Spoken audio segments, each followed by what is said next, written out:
Buckaroos 360 Dog Care. This is Jonathan Cox, your canine coach for the day. It is important to teach your dog in different pictures. Your dog needs to know what sit means in every scenario possible. Different surfaces, different heights, different levels, and in front of different things. This house definitely looks different than the house that you live in, right? So it's still a house, but it's a picture of a house. And we want this picture of the statue. We want to change things around this house to help really teach the dog how to sit down in this picture. And then when we train the dog to do that, we want to move to another picture. A lot of people have a problem and struggle with potty training because they don't take their dog to the same spot at first to really teach them that picture is the bathroom. So we want to understand what pictures are. So we got Willie here. He's our volunteer today. He wants to show us how to work in the pictures in a different picture. He's about 3 months old puppy, Aussie Doodle. And we want to teach him how to sit nice in front of this picture. I'm just using the lure. I'm not really asking him right now to sit. I'm just really being patient with my dog because I want to be a teacher. I really don't need to be mean or forceful or break the dog to really teach him to listen to me. I can do it with a kind, positive manner. The more positive involved, the more likely your dog will want to work with you because you're creating a partnership with your puppy and your dog. Nice. So just because he sit there and he stayed for a little bit, I gave him another treat. I didn't ask him to stay, but he didn't move. So I'm rewarding that. I'm capturing that moment in this picture, making sure that I'm doing it in a different picture. Nice. I want to really train him in a lot of different places for him to really understand my word. Even though I'm not using my word, I'm still being a good teacher by letting him think for himself what he should be doing to earn the treat. I'm not asking him to earn it. He's earning it on his own. Nice. He's making really good choices. I didn't have to stand on a leash or anything. I just found a real quiet place in my yard that we could be by ourselves and have a little moment with ourselves so we could really work together and begin bonding with each other and building a wonderful relationship with our puppies in the very beginning. We really want to help our puppies learn just to stay for a few moments at a time. See how he's just sitting there? He's really being a good boy. He's being patient with me and I'm being patient with him. Unfortunately, I need to get up for a little bit so I can change the picture. I want to see if he'll stay with me getting up now. Nice. I'll give him a little bit of a treat just because he's earning it. He's getting stars, and I keep saying nice. Now, I'm going to go ahead and release him, and I'm going to ask him to sit this time. Okay. Good boy. I'm going to give him a pet because he got up. I didn't pet him while he was sitting. That's very important. We don't need to pet while we're sitting. The game here is just to... nice. It's just to teach him to sit without... You like that? I didn't even have to say the word. He just sat on his own. Because he knows he's learning. If I sit, nice. I get good things. Good things follow. And I kind of delayed my nice that time because I was talking to y'all. But that's okay. We can delay it sometimes because we're still rewarding them. That comes later. That comes with a little bit of practice with your dog. You don't want to delay that yes at first because a delayed praise will be no reward. But I still rewarded in this moment. He was sitting in front of this picture. And that's all I'm trying to teach him is how to sit here. So this time I'm going to really try to ask him. Okay. Okay.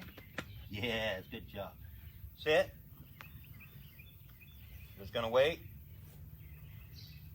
Nice. And let him think about it. He still sat on his own. I was a little bit early with saying sit. In my opinion, I was a little early. I should have watched him a little bit closer and try to catch the sit together.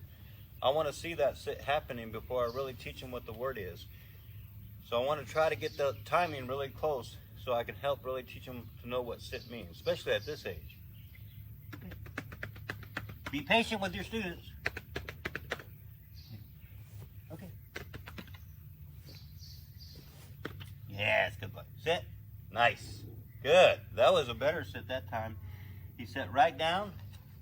We're going to end sitting on that moment because it is really good to end on a good moment with your dog. When your dog does something really, really successful, I always give them a jackpot, but nice. But I'm still developing time and I'm still working in a different picture. I want him to stay even if I'm sitting like this. So that's why I'm getting down with him, because I'm changing the picture back and forth. I went from standing to sitting, still in front of this house. But I want to remind you that it is really good to move to another spot. If you really want to challenge your dog and help them to become better thinking, and especially if you want them to learn your words. So I'm going to go ahead and try to get him up, because now we're going to try it down.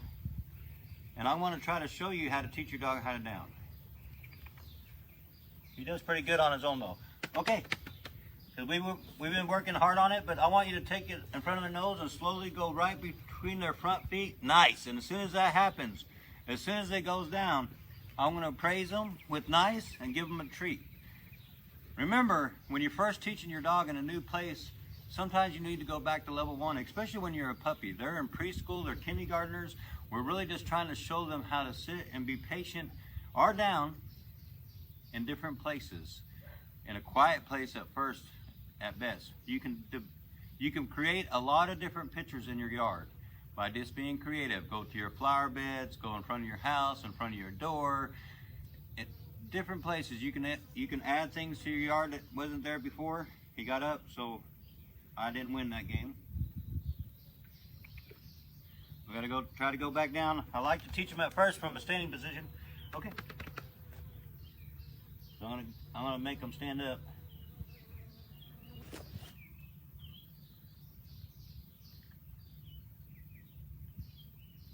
Okay, down. Nice. I said the word that time. I was a little bit fast, but that's okay. We still got them to go down pretty quickly. We captured a good moment. We want to end on this note for today. Remember, it's about being patient. Always try to end on a good note so your dog remembers that moment. The moment we want him to remember is that right now we definitely want to teach him to stay. So that's why I'm keep giving him treats, repeating the process of sit, being really patient with my student so I can show him what down means. What does down mean? To lay down. That is the only word that you want to use down for. If your dog is on something or somebody, you should use another word like off.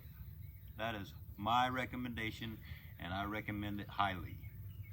Your dog does not really understand two meanings for one word, even if you think he does, because it's all about your body language and how you change tones. That might be the difference that your dog gets off of something if we're saying down. But you're really confusing them and you're setting them up for failure instead of success. Be smart. Use one word per dog. That is the best tip of the day. One word per job. This is down, not get off of somebody. We're going to give him one more treat here. I'm going to try to stand up because I want to end the video here on a good moment. Thank you for joining us at Buckaroos 360 Dog Care.